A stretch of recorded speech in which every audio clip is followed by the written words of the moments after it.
see what I see?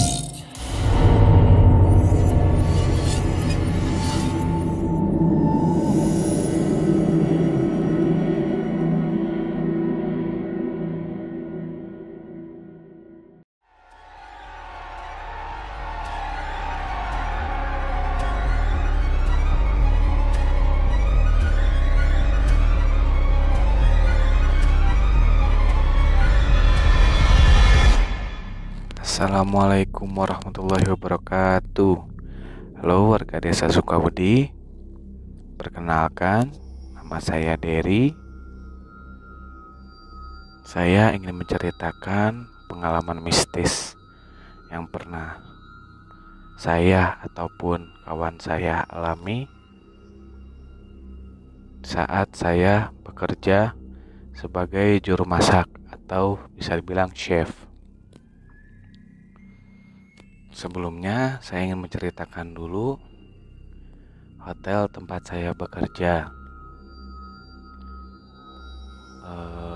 Hotel tempat saya bekerja itu adalah sebuah bangunan tua bekas Belanda yang mana dulu dijadikan sebagai tempat persinggahan para company Belanda untuk liburan pada masa penjajahan. Jadi sebelum hotel ini berdiri, memang tempat saya bekerja ini adalah sebagai cottage atau bisa dibilang resort untuk para company jenderal Belanda dulu. Semenjak kemerdekaan, tempat saya bekerja ini diambil alih oleh seorang, ya bisa dibilang jenderal pada masanya. Jadi tempat itu benar-benar bisa dibilang tempat bersejarah yang menjadi sebuah hotel. Adapun beberapa bangunannya masih bangunan-bangunan zaman dulu, di mana seperti tembok, lantai itu masih terjaga keasriannya. Dan adapun gedung-gedung baru itu sebagai pelengkap. Jadi ada beberapa tipe kamar di tempat saya bekerja itu, yang mana tamu yang datang bisa memilih entah ingin yang bersuasana modern, bersuasana semi modern, dan bersuasana zaman dulu. Singkat cerita, pada suatu malam saat saya bekerja, karena saya itu bekerja pasti di shift 3. Shift 3 itu dari jam 8 malam sampai jam 8 pagi. Ya bisa dibilang bukan shift 3, shift 2 lah ya, karena emang ada 2 shift. Cuman emang karena dibilang shift 3, 2 dan 3 itu karena memang disatukan saya dan teman saya. Jadi pada suatu hari itu saat saya bekerja, saya datang lebih awal karena memang saya itu dikasih mes tinggal untuk tidur di situ. Karena kalau bolak-balik ke rumah itu agak lumayan menempuh jarak 1 jam. Jadi kan males ya. Jam 8, berarti kalau misalkan saya dari rumah itu harus jam setengah 7 atau jam 7 kalau nggak mau telat. Makanya kita disediakan mes untuk yang jauh.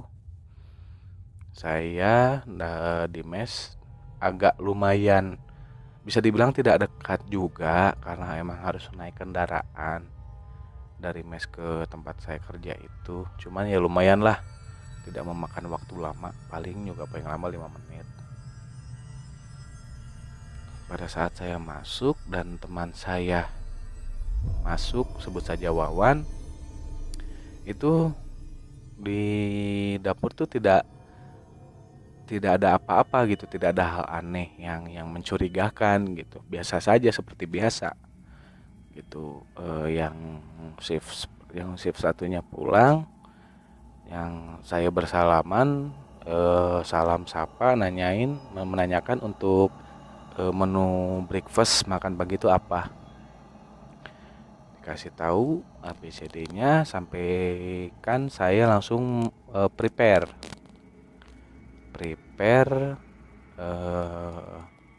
untuk sarapan pagi. Karena memang tamu hotel pada saat itu tidak terlalu banyak, makanya untuk makan pagi pun saya tidak terlalu banyak kerjaan untuk preparation. Untuk menyiapkan makan paginya tidak banyak, jadi saya mulai bekerja dari jam 8 sampai jam setengah 10 tuh sudah beres. Jam 9.30 tuh sudah beres.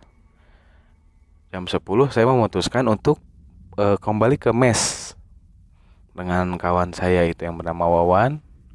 Karena memang setelah tidak ada pekerjaan lagi, kita memutuskan untuk beristirahat sambil kita membawa walkie-talkie. Walkie-talkie itu yang untuk stasiun radio lah, yang untuk kalau misalnya ada komunikasi. Jadi apabila nanti ada pesanan bisa lewat walkie-talkie. Tak lama dari saya pergi ke mes, sekitar jam 10.30, teman saya katanya pergi ke dapur, seorang waiters pergi ke dapur untuk menanyakan apakah ada makanan sudah matang. Biasa kalau yang jaga malam tuh pasti nanyain apakah ada makanan yang bisa dimakan, karena mungkin cuacanya pun dingin, kita pun ada di kaki gunung. Di situ dia membuka pintu dapur dan melihat ada saya dan rekan saya Wawan itu. Sebut saja yang melihat saya sedang bekerja tuh namanya Ipang. Assalamualaikum. Dia ngomong kayak gitu. Katanya saya nggak jawab. Saya cuma diem aja, katanya lagi bikin sambal dan kawan saya yang satu lagi sedang mencuci piring. Gak lama dia nanyain, "Der, aya dahareun weh, lapar ya?" Artinya, "Der, ada makanan gak? Lapar nih." Udah biasa lah ya, itu udah biasa. Cuman katanya saya itu gak nyaut, malah diem aja, cuek katanya. Begitupun teman saya lagi nyuci piring, katanya cuek banget. Gak negur sama sekali, gak berbalas tegur. Ya istilahnya dicuekin lah gitu. Ya udahlah, kirain kan lagi sibuk, takut nggak ganggu. Si Ipang ini tuh keluar sambil ngodemel. "Oh, sombong banget sendiri," katanya begitu. Gak lama setelah jam 3 saya balik lagi. Itu posisi dapur itu terkunci. Soalnya itu sebelum saya pergi ke mes, pulang ke mes, itu dapur saya kunci, lampu dapur pun saya matikan semua. Karena kan di dapur modern itu kan lampu terus hexos itu kan nggak boleh nyala ya kalau ditinggal pergi, soalnya nyedot listrik katanya. Makanya kita matiin semua dan kunci dapur pun kita tutup. Gak mungkin dong ada orang yang bisa masuk sementara kuncinya saya pegang. Nah, gak lama setelah beres saya menyiapkan sarapan pagi, sekitar jam 7.30, si Ipang ini negor saya waktu ketemu di dekat restoran. Dia bilang gini, "Der, sombong amat kamu. Saya tadi malam lapar, minta makan, mending gak ada yang ngejawab." Si Wawan juga gitu. "Loh, Malam. Jam berapa? Sahut saya. Tadi malam jam setengah 11-an lah kalau nggak salah katanya. Jam 11-an deh, ya sekitar mau hampir jam 11 gitu. Saya ke dapur, kamu lagi bikin sambal, si Wawan lagi cuci piring. Saya assalamualaikum nggak dijawab, saya nanya nggak dijawab. Hah? Ke dalam dapur? Kan posisinya dapur dikunci.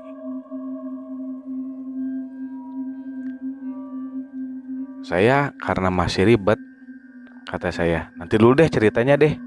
Ini beresin dulu sampai ada nanti shift 1 datang, nanti kita ngobrol. Wah, kamu mah cenah sombong lah. Ntar aja lah ceritanya, kata saya teh.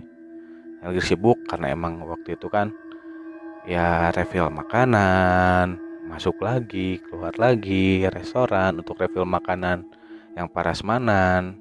Setelah selesai bekerja, dia pun selesai bekerja, si Ipang ini. Kita ngobrol lah di situ. Dia menceritakan detail bahwa saya dapur itu tidak dikunci, dapur itu terbuka, semuanya nyala. Saya lagi bikin sambal, teman saya lagi nyuci piring, si Wawan itu. Saya heran dong. Langsung saya ceritakan seperti ini. Pang, saya itu beres prepare jam setengah 10, jam 9.30 saya sudah beres. Saya rapihin, saya mau matiin semua, saya balik lagi jam 10 itu ke mes. Ya kan kalau misal ini kamu tinggal panggil aja lewat walkie-talkie. Kalau lapar juga kan biasanya kayak gitu. Si Pang ini cerita, saya tuh udah manggilin kamu di walkie-talkie, cuman gak ada jawaban, geresek-geresek aja. Mungkin saya pikir mungkin sinyal, tapi meskipun sinyal biasanya tuh kalau yang geresek-geresek pasti ada itu ke saya juga ada. Ini gak ada sama sekali. Karena memang saya standby gak pernah matiin, saya nyalain terus karena casannya ada di kamar mes. Gak lama dia cerita, saya pun kaget. Dan saya pun nanya ke teman saya yang satu itu. Dan betul, membenarkan ucapan saya ke si Ipang, bahwa kita berdua, saya dan si Wawan, itu jam 10 sudah ke mes. Dan semua dapur lampu dimatikan dan dapur pun dikunci. Tapi si Ipang ini mengaku bahwa dia masuk ke dapur. Jadi istilahnya ya wallahu alam ya, mungkin dia masuk ke dimensi lain, gak ngerti lah ya. Cuman ada yang menyerupai saya dan teman saya si Wawan ini, menampakkan ke waiters, ke si Ipan ini yang teman saya juga. Itu gak lama dari situ, teman saya yang namanya Ipang, waiters di tempat saya bekerja itu langsung sakit 1 minggu. Wallahu a'lam bishawab. Apa emang karena sakit, benar-benar sakit? Soalnya emang di tempat saya bekerja itu kan di kaki gunung gitu. Jadi kalau malam itu dingin. Ya mungkin karena dia kecapean langsung sakit ya, kita nggak tahu. Cuman setelah hari itu, besoknya dan setelah 1 minggu saya nanya kan, ini si Ipang kemana? Kok udah lama nih nggak kelihatan? Baru ada yang ngasih tahu katanya sakit seminggu cina. Dari kapan? Dari hari setelah saya cerita hari itu tuh, besoknya langsung gak masuk yang harusnya masuk. Karena kan emang kalau di hotel itu kan shift-shiftan ya. Karena saya sama waiters itu kan beda departemen. Jadi kita tuh gak selalu sama orang itu tuh, sama waiters yang departemen itu gak selalu sama jadwalnya. Ya kirain saya kan, dia besoknya masuk si pagi atau gimana. Taunya sakit seminggu. Itu salah satu cerita seram yang saya alami. Ya lebih tepatnya mungkin yang teman saya alami, tapi menyangkut diri saya. Adapun cerita lainnya itu berupa secara audio, secara pendengaran saja secara suara. Kalau saya waktu itu ngedenger suara kereta uap dan suara gamelan Jawa. Itu tuh bingungnya itu, kan saya ada di Jawa Barat nih, ngedenger gamelan Jawa. Maksudnya ngedenger ya, saya nggak tahu ya gamelan Jawa Tengah atau Jawa Timur itu ada perbedaan atau enggak. Cuman yang saya dengar itu. Dan setahu saya di hotel saya itu nggak ada gamelan. Itu sangat jelas. Dan bukan saya aja yang ngedenger. Teman saya si Wawan dan ada waiters, bukan si Ipang itu, bukan, ada waiters satu lagi. Itu kita bertiga ngedenger. Karena kita ngedengernya bareng sama serentak. Ngedengernya itu bukan di nggak di tempat lain, nggak di tempat yang ramai gitu, tapi di tempat sepi kayak dapur, gudang makanan. Itu sih yang saya alami, yang pernah saya alami. Cuma kalau untuk diliatin, aduh, jangan sampai diliatin deh. Segitu saja ceritanya. Mudah-mudahan menarik. Terima kasih untuk para pendengar setia podcast Do You See What I See. Semoga terhibur. Assalamualaikum warahmatullahi wabarakatuh.